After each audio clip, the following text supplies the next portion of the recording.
Historias del básquetbol uruguayo. Sí. La otra pelota se llama. La nueva realización de Federico Lemos, y por ese lado vamos a ir hoy, Soledad. Me encanta la idea de poder no solo hablar de deporte dentro de una cancha o un escenario deportivo, sino también de poder analizar cuestiones que tienen que ver con la cultura de nuestro país. ¿Cómo andás, Fede? Bienvenido, Federico. Un placer estar acá con ustedes. ¿Cómo nace la idea? Empecemos con eso. ¿Cómo nace la idea de la otra pelota?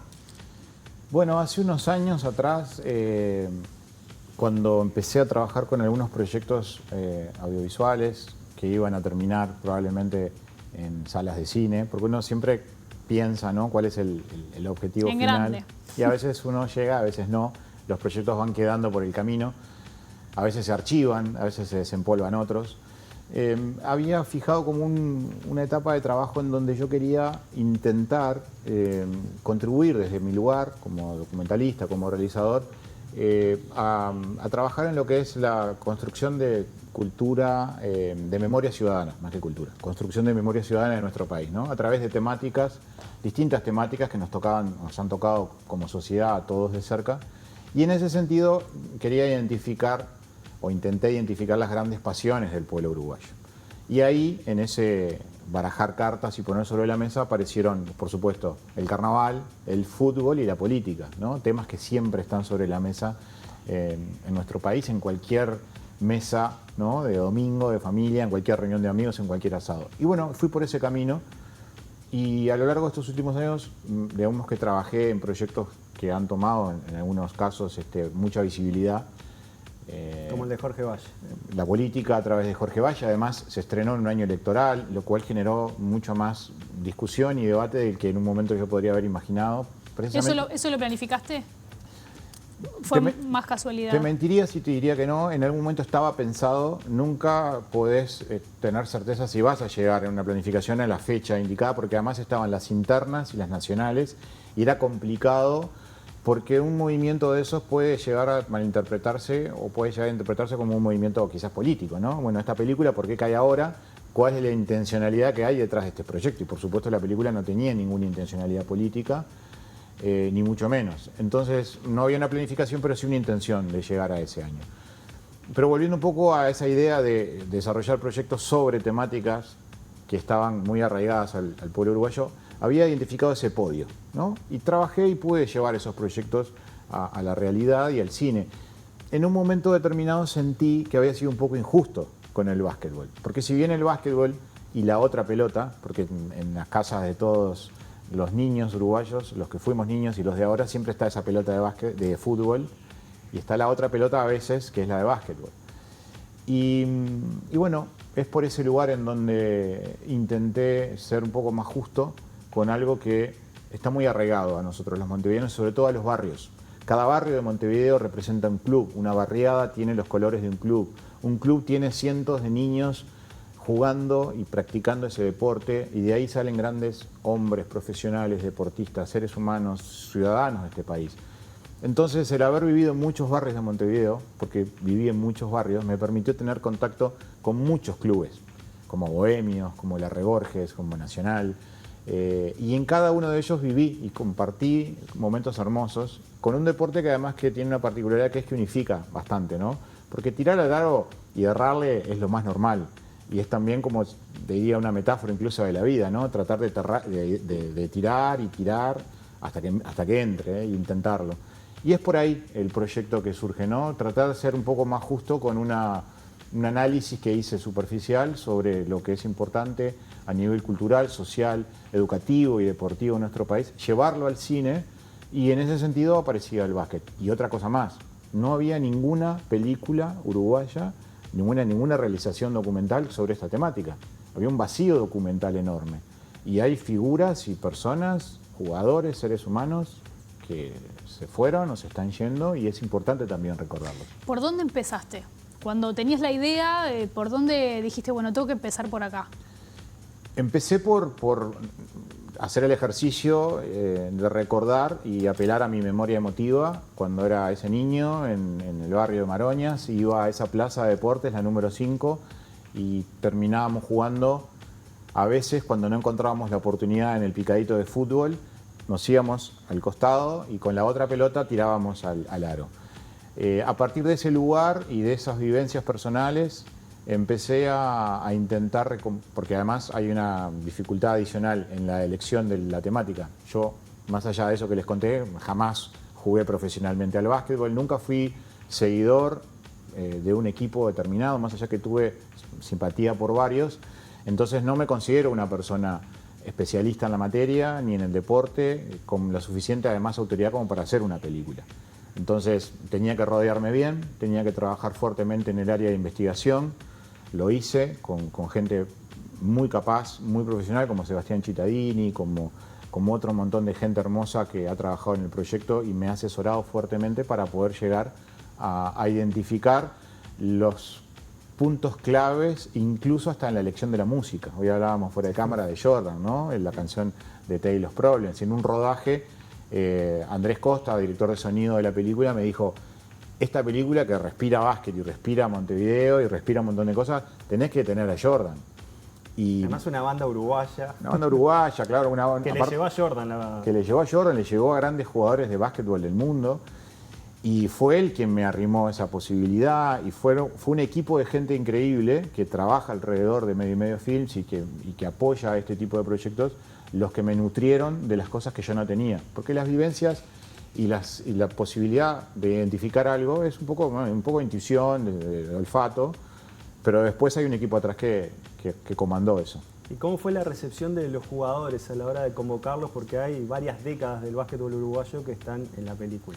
Sí, muchas décadas y mucho trabajo para convencerlos y intentar llegar a ellos, ¿no? Hay uno que no pudiste convencer, que es el Tato López. Hay uno que no pude convencer, sí, pero ¿cuál te cuento primero? ¿Los que están o el que no? No, contame los que están. Los que están y después si querés te cuento el que no. Contame los que están. Pero capaz que al final ya lo saben muchos. Los que están eran para mí obvios, muchos de ellos, grandes ídolos en los años 80, cuando yo tenía 8 o 9 años, y verlos jugar en el cilindro y ver esos equipos, como dice Flaco Castro, los dorados años 80, en la época de Bohemios, Nacional y Peñarol, como grandes equipos de básquetbol que dominaban en esa época, con Carlitos Peinado, Luis Pierri, ¿no? Fefo Ruiz. Y Fefo Ruiz. Además en un contexto en donde no sé si, bueno, capaz que ustedes no recuerdan, pero capaz que la audiencia recuerda, en los 80s el fútbol no nos estaba dando alegrías. Uruguay había quedado eliminado de Argentina 78, había quedado eliminado de España 82, 2 mundiales consecutivos, y el básquet nos había dado campeonatos sudamericanos en el 80, en el 81, los mayores y los juveniles. Entonces el básquetbol le estaba dando al pueblo uruguayo muchas alegrías. Y empezó a crecer, y empezó a tomar más volumen, más vuelo, más popularidad. Se popularizó mucho más y eso también eso fue importante, ¿no? en esa década. Y bueno, todos fueron de a poco aceptando la invitación y muchos no entendieron, ¿no? Pero ¿cómo una película? ¿Tengo que actuar? ¿Qué tengo que hacer? No, es una película. Carlitos Peinado, yo me reía con él. No, cuando vos me llamaste yo no entendía qué tenía que hacer, porque a esta altura del partido... Pero te dijo que sí, igual, ¿no? Claro. Ponerme a actuar ahora. Ponerme a actuar ahora, se miraba, ¿no? Acá su prominente abdomen, Carlitos, que es el gran capitán uruguayo de esa época, y fueron aceptando y fueron entendiendo y fueron disfrutando el proceso, porque la generosidad de todos ellos es lo que le da básicamente el corazón a esta película, ¿no? La posibilidad de encontrar esos testimonios y esas vivencias de vestuario que son de ellos y que estaban atesoradas, que se comparten, que se ponen sobre la mesa, que se ponen en una charla y que después terminan en este documental, que además no está hecho para el amante del básquetbol. Porque en realidad, como no amante del básquetbol de toda la vida y no un asiduo seguidor, y como un realizador documental que siempre aspira a llegar al gran público, es a donde apunté, al gran público. Quizás a quienes no siguen tanto el básquetbol, pero sí recuerdan el club de su barrio, determinado jugador, determinado momento, quienes gustan del cine, quienes gustan de determinadas historias de vida, y a partir de ahí poder elegir ver esta película y emocionarse. El público de básquetbol, que quizás ya lo tenemos, ¿no? ¿Alguna historia te sorprendió? ¿Alguna historia te conmovió y realmente no te esperabas escuchar en estos intercambios y en estas entrevistas? A mí me conmovieron muchas cosas que están en la película y que si las cuento voy a estar spoileando, No, pero hay un bloque, adelanto. hay un bloque muy particular que incluso hasta despertó cierta polémica, ¿no? Si ustedes ven el afiche de La Otra Pelota, que además ha trascendido, ha circulado en redes sociales, etcétera, está la figura de Jeff Granger, ¿no? Y mucha gente me ha dicho, ¿pero qué hace Jeff Granger, americano, en la historia del básquetbol uruguayo? Bueno, primero que no es historia del básquetbol uruguayo, son historias. Y dentro de las historias, quien comanda, ¿no?, este proyecto, yo que decido dirigir y elegir a los personajes, bueno, tomo la decisión de que Jeff Granger sea parte de este proyecto, porque Jeff Granger es parte también de las historias del básquetbol uruguayo.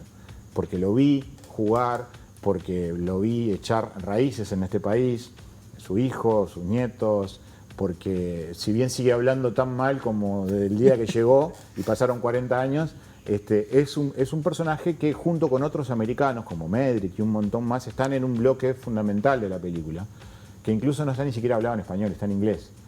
Y ahí hay una cosa muy importante que tiene que ver con esas historias de vida de personajes, jugadores, deportistas de otras latitudes que vienen a este lugar, a esta aldea del mundo, porque somos realmente una aldea del mundo, y se enamoran y se conmueven con este pueblo, con esta sociedad y con este deporte y con la forma en la que se juega el básquet, que es completamente diferente a la que se juega en Estados Unidos, en otros lugares. Entonces, para los americanos también eso era desafío. Y ahí hay un bloque muy, muy conmovedor, por lo pronto para mí, lo disfruté mucho.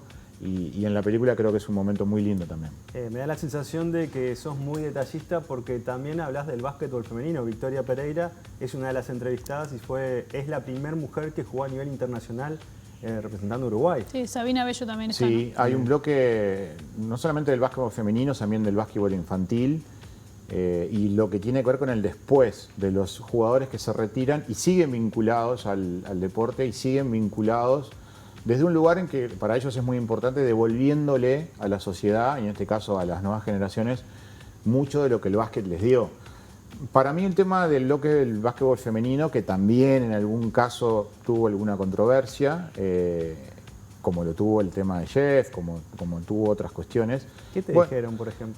Bueno, el básquetbol femenino, ¿qué historia tiene el básquetbol femenino como para que sea parte de una película sobre la historia del básquetbol uruguayo? Y vuelvo a lo que decía recién, historias. Dentro de las historias también está el presente, en historias donde se está generando una revolución a través de muchas jugadoras y del básquetbol femenino a nivel de clubes y del creciente desarrollo de esa disciplina y cada vez más niñas jugando, sobre todo niñas en espacios públicos y en los clubes.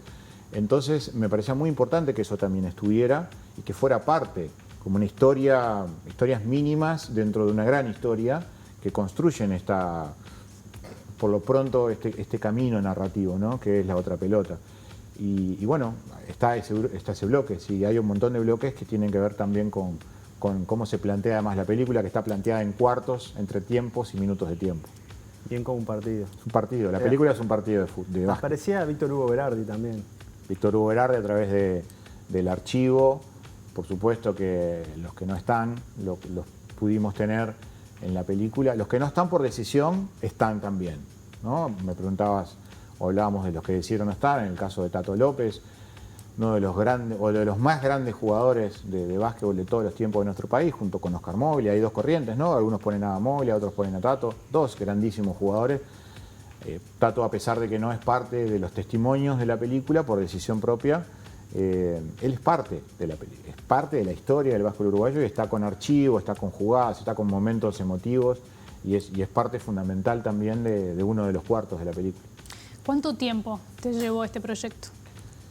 La Otra Pelota se fue filmando y en la etapa de preproducción y definición de personajes y todo lo que eso lleva. Te diría que en una primera instancia, casi que en paralelo con el estreno de lo que fue mi película anterior, Jorge Valle, Entre el cielo y el infierno, que se estrenó justamente en estas épocas, marzo, abril del año pasado, como les contaba, previo a lo que fueron las elecciones internas. Yo ahí estaba todavía en etapa de filmación y de rodaje. A veces los proyectos se superponen porque es difícil mantener una dinámica de estrenos anuales, que es un poco lo que vengo haciendo en los últimos años, para no perder el ritmo y para no dejar pasar oportunidades de proyectos que están ahí y que nadie les hinca el diente, y bueno, como una oportunidad también de poder tomarlos y desarrollarlos y desafíos. Te diría que todo el año pasado, un poquito antes también quizás, es que te diría que 1 año y medio de preproducción, rodajes, edición y postproducción. Hoy decías que 3 grandes temas en el Uruguay: fútbol, murga, política, y el Flaco Castro está, que muchos capaz que no saben, pero jugó al básquetbol. Claro. Y está ahí. Mucha gente me pregunta, ¿qué hace el Flaco Castro? Bueno, el Flaco Castro, además que es un crack con todas las letras y es un poeta y es un placer siempre hablar con él, nunca te deja a pie, siempre te da cosas maravillosas. Él jugó en Tabaré, él enfrentó a Tato López. Entonces, tener esa posibilidad de tener un tipo de la cultura, un carnavalero, un poeta como él, que pueda contar y llevarte de la mano, ¿no? Desde la musicalidad y desde sus poesías y desde sus recuerdos y desde su amor por el básquetbol a ese lugar, me parecía como una oportunidad increíble, que mucha gente también, hoy hablábamos de las controversias, ¿por qué está él? ¿Por qué está él? ¿Por qué está él? Bueno, si están es porque, y a veces cuando me agarran medio cruzado le digo, bueno, haz una película vos y poné vos a las que quieras. O sea, yo elijo estos personajes porque entiendo que desde el análisis y desde la intención narrativa que estoy buscando, calzan fuertemente en el objetivo final. Y el Flaco Castro era una persona que estaba cantada, y cuando recibió la invitación se sorprendió y lo agradeció mucho, y yo le sigo agradeciendo hasta el día de hoy que haya decidido aceptar. ¿Cuánto te costó conseguir material audiovisual? ¿O fue realmente fácil esa investigación? Bueno, fue un poco más fácil de lo que fue en el proyecto anterior. Más allá de que, esto ya lo he dicho anteriormente, hay una gran problemática en Uruguay con el tema del registro audiovisual, del archivo. No nos olvidemos que hace unos años, te contaba fuera de cámara, cuando trabajaba acá en este canal y en este noticiero, o el noticiero anterior con sus compañeros, teníamos los cassettes, los Betacam y los cassettes que teníamos que... Croma, Betacam. Exacto, y cuidarlos, porque no eran baratos, y a veces las notas se pisaban, ¿no? Y para los que no saben, pisar es grabar por encima de lo que estaba, y se perdían muchas cosas. Por ejemplo, en el proyecto Jorge Valle, cuando el doctor Valle da un discurso en nuestro país, en el momento de la crisis, que él llora, que es famoso y que muchos uruguayos se acuerdan de eso, se acordaban todos, pero yo no lo encontraba por ningún lado. Y no estaba, ningún canal lo tenía. Pasó lo mismo ahora con la otra pelota, había campeonatos enteros que no eran televisados. Hubo que trabajar, hubo que buscar, se llegaron a cosas inéditas, cosas lindas, cosas en el cilindro, como estamos viendo ahí, un lugar que seguramente todos los montevideanos y muchos uruguayos lo recuerdan. Tenía que estar, ¿no? Tenía que estar el cilindro, tenía que estar de alguna manera esas consagraciones importantes de Uruguay varias veces.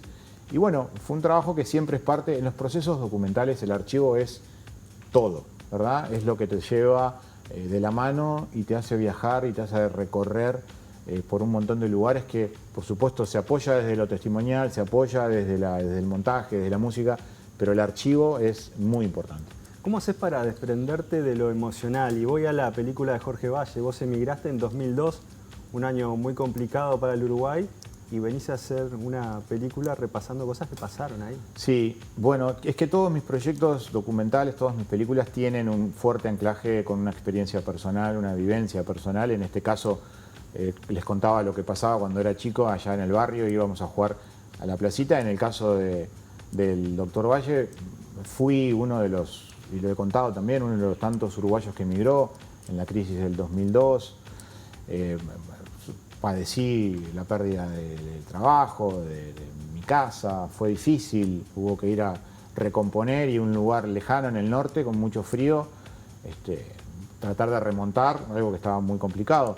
Eso quedó muy marcado en mí. ¿A dónde te fuiste? Fui a Canadá, me radiqué en Canadá, en Toronto, ahí surge el cine en mi vida, entonces en ese momento la crisis me empuja, pero también de alguna manera me abrió un montón de oportunidades, ¿no? La crisis, como frase bastante ya repetida, es una oportunidad, y para mí lo fue y me atravesó para poder llegar al cine. Entonces, por ahí es donde yo reviso la memoria emotiva y los lugares en donde yo fui feliz o yo viví de alguna manera cosas fuertes que me hicieron evolucionar, crecer como ser humano, como persona, tomar decisiones o caminos que me llevaron hasta acá. Y ahí empiezan a aparecer y germinar los proyectos, los elijo y analizo si a la gente le va a interesar, porque esto es importante. Yo hago cine para la gente, no hago cine para mí, para satisfacer un ego personal o para contar una historia que de repente creo. Yo trato de entender y de ponerme primero en la cabeza del espectador, de lo que quiere ver, de lo que le gustaría ver, lo que puede llegar a emocionarlo, hacerlo reflexionar, hacerlo pensar, llevarlo a lugares que uno de repente fue una persona feliz o no lo fue tanto, pero le moviliza y lo conecta con algún lugar de su vida o algún familiar. Y es ahí donde siempre aspiro llegar, ¿no? Al espectador, a esos lugares en donde la película tiene que llegar y tocar. Qué gratificante igual debe ser, ya nos tenemos que ir, ¿no, Nico? Pero qué gratificante debe ser ese momento en donde se filma la última toma de la peli documental y yo veía ese abrazo entre compañeros que capaz que en la diaria, no lo sé, pero no tienen tanto vínculo y se reencontraron, ¿no? Justamente para trabajar en este proyecto, me imagino que debe ser muy, muy satisfactorio. Sí, y también me define mucho a mí como persona, ¿no? En mi día a día. Yo soy, te diría que desde hace muchos años, desde que tengo uso de razón, quien se encarga de las juntadas con sus grupos de amigos. Tengo muchos grupos de amigos y estoy permanentemente detrás de ellos. En un momento me enojaba porque nadie se encargaba y si no me encargaba yo no nos juntábamos. Pero ese abrazo final que vos decís, es el abrazo que a mí me gusta darle a mis amigos cuando nos juntamos y habiendo perdido uno hace muy pocos días. Extraño eso siempre, el abrazo con mis amigos, los momentos en los cuales compartís, ese abrazo final que está en el tráiler, es un poco lo que la película refleja, ¿no? Lo que dejó el básquetbol para estas personas, lo mucho que contribuyó para que ellos sean las personas que son hoy y lo que han dejado y lo que han legado para sus hijos, para las nuevas generaciones. Y me parece que bueno, mucho de mí está en esta película, como cada vez que trato, ¿no? De volcar lo mejor que puedo junto con mi equipo, que es un pilar fundamental en estos proyectos y que me apoya en todos los frentes posibles. Hasta ahora, en la historia del básquetbol uruguayo, solo un jugador uruguayo llegó a la NBA como Esteban Batista, pero ¿quién sentís, después de esta investigación que hiciste, que estuvo ahí a un pasito de la NBA? Bueno, lo que pasa es que depende de qué NBA y qué momento y qué contexto, ¿no? Hoy es inviable o casi que inviable por cómo se profesionalizó y cómo a la altura que está hoy en todo nivel. Yo te diría que muchos no tuvieron la oportunidad quizás que tuvo Esteban, que la aprovechó y estuvo en el lugar indicado, en el momento indicado. Además que es que su vida fue así, por los 15 años. Marcado, ¿no? Sí. Hay personas que están marcadas y hay otras personas que de repente también lo merecían, pero no tuvieron esa cuota de suerte que tuvo Esteban.